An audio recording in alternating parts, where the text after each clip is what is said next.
刚才在市场买了一斤牛角筋，卖肉的老板跟我说他已经煮过一次了，让我简单处理一下就好。先把它切成块，稍微切大块一些，吃着才过瘾。然后我们来焯一下水，冷水下锅，加入姜、葱、料酒去腥。水开后煮2到3分钟就可以捞出来，用温水冲洗干净。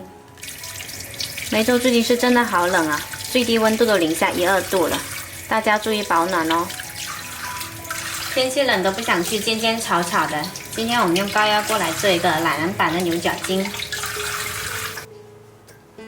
接下来调一个料汁，准备2勺沙茶酱，1小勺花生酱，2勺生抽，1勺蚝油，再来一丢丢盐，再搅拌均匀。搅匀了倒到锅里，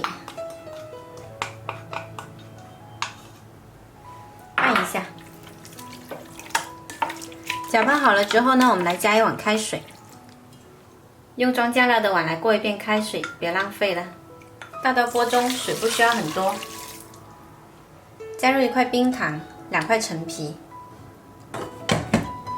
选择提筋键开始煮。萝卜刨去皮后，把它切成短刀块。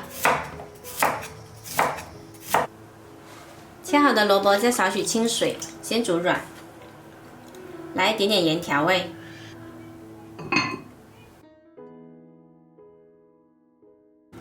萝卜我们焖了10分钟，我们来看一下，焖到这样子，筷子能够轻松穿透就可以了。我们这边的牛筋也焖好了，闻起来好香，看已经焖得很绵烂了。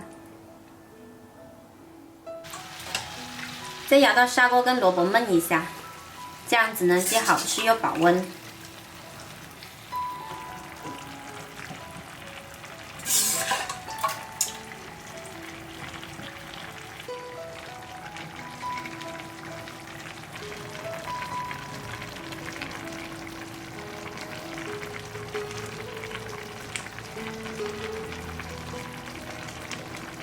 今天这款沙茶酱焖牛角筋呢，做法简单，好吃又热乎，喜欢的朋友可以试一下。